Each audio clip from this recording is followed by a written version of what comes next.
So we've probably all seen Dune this year.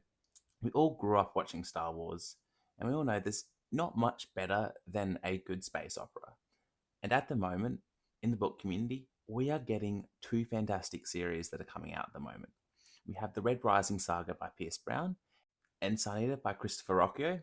Both these series are absolutely incredible, well loved, and very close to being finished.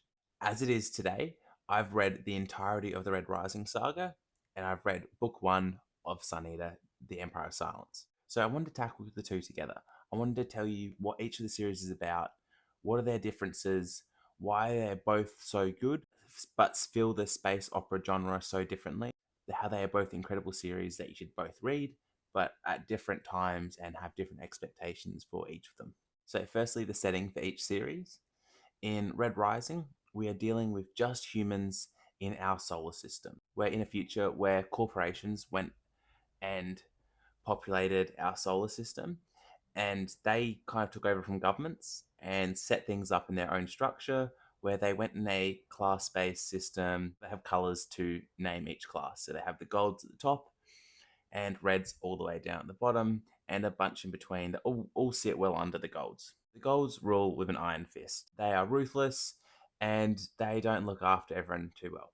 We're following a red from the mines in Mars, and his name is Darrow. And in the first paragraph of book one, we learn that Darrow, our red, is going undercover to try and infiltrate the golds and bring them down from within. And the concept of book one is Darrow is in an academy in a battle royale setting where he's showing his worth to all the different golds and trying to cement himself somewhere high up in the gold society. So he's trying to do well at this academy, do it well in this battle royale. And that's the setting for Red Rising. Darrow going undercover, going into this academy, going into a battle royale setting that takes place over about a year. There's a ton of gold teenagers all together, just teaming up. Get your team to win, take out other teams. You can kill, you don't have to, you can enslave. It's pretty brutal, and it's basically like a fantasy battle royale, sort of. And that's the entirety of book one. And that sets up the rest of the series where we now have Darrow, the rebellion he's working with, and the connections he's made amongst the golds. And then for the rest of the series, we're trying to see Darrow bring down the golds from within, but also to be able to set up a new system that will be able to replace the golds where people will be treated more fairly. And Red Rising is kind of broken up into two series. Pierce Brown very much regrets the fact that it comes across that way. He wishes he'd first sold it as just one series rather than a trilogy, basically like the original Star Wars trilogy, bringing down the Death Star, blowing up the important people. Then you have the next four books where we only currently have three now, where it's set 10 years after that trilogy, and we're now trying to build up and create something new while still removing the remnants of that previous empire. And in the first trilogy, it's just single POV Darrow's story, and then in the remaining four books, it's multi POV, everyone's side of the story. Very interesting. So that's the story of Red Rising. Now, the story of Sun Eater, I've only read one book, so I can't go into as much detail. Basically, at the start of book one, Empire of Silence, our main character, Hadrian Marlowe, says that I'm about 1,000 years old. In my life, I've done a lot of things, but I'm mostly known as the Sun Eater. I'm the guy who blew up a sun and killed a lot of this alien species. So in Sun Eater, we're in a future where humans have populated a lot of space and we've had alien interactions. And the main alien species that we have issues with are the Cielen. I'm pronouncing that wrong. My brain just can't grasp the way they pronounce it right now. All the other aliens humans have come across aren't advanced enough to be traveling yet, but the Cielen are. They've been at war with the humans for a very long time. And the Sun Eater series is Hadrian Marlowe, unimportant highborn Palatine, is telling us his story. He's writing it down for us so we know the end outcome. We know he's still alive. He's telling us how he went and just wiped out a galaxy by blowing up a sun and just causing mass destruction. And in book one, The Empire of Silence, we're just getting the setup that led to Hadrian going down this path. So we're finding out his family background, his first interactions with the Cielen, humanity's history, and what led Hadrian to becoming the person he was, his background and all that. So there's no real big high points, big action points in book one. There's just a lot of setup for what we're going to see and setting up how Hadrian became who he is and what led him to become what he became. So, comparing each book, I rated Empire of Silence a 4 out of 5, and I rated Red Rising a 3 out of 5. And both those ratings were upon immediately finishing the books.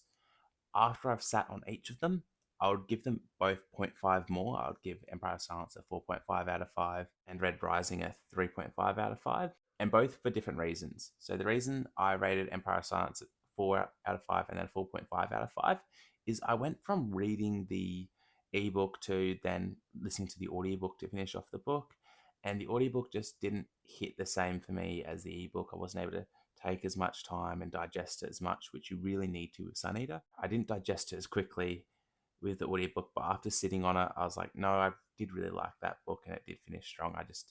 It finished differently because I wasn't reading it. And with Red Rising, that one got better for me after reading it because of the other books I'd read. There's a lot of setup, there's a lot of just meeting characters in like the Battle Royale setting, which wasn't as fun for me in the moment. It just felt like it was pretend stakes almost. But after sitting on it, after reading the rest of the series, characters that we meet from Red Rising, it fits a lot nicer later on. But in the moment, I just didn't enjoy the setting as much. Now, comparing the two books, let's talk about writing style first. Comparing the writing style for each of these books, they were very different. Red Rising is very simple, very John Gwynne, Brandon Sanderson-esque, where Pierce Brown isn't going to waste much of your time. He's just going to get into the story, give you some action. I really appreciate this style of writing. It's very easy to read. You don't have to think too much, and it's still very cinematic in your head. And then with Empire of Silence, this is just a masterclass on prose. Christopher likes to activate your brain and make sure you're thinking. You'll want to go into Sun Eater knowing that you're going to have to pay attention. There's going to be long words that you might not have read before. There's going to be prose that'll get you thinking. And it's going to be a bit slower. There's going to be more descriptions, and things will happen at a different pace to Red Rising. And like the writing style, the plots are also quite different. Red Rising, much shorter book, much faster, much more action-packed, lots of cool actiony moments. And then Empire of Silence, a lot of things to get you thinking, a lot of action, but it's spaced out a little bit more. And I don't think the action hits the high points that I'd look for in a book to give it a higher rating.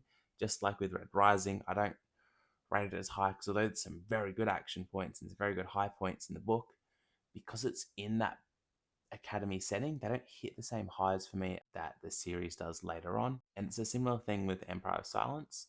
There's lots of interesting things happening, a lot of things building, but there's nothing big here that's like a big series moment. It's just a build up for what's going to come in the later books. So there's just no massive high points in either of these books, but they're both really fun reads that do a great job setting up their series. And as for enjoyment whilst reading, there's a ton of enjoyable parts. Just for me to rate a book higher, I need those high points that I've been talking about. Something that just sticks with me and stays with me afterwards. So for example, I'm reading The Way of Kings now on reread.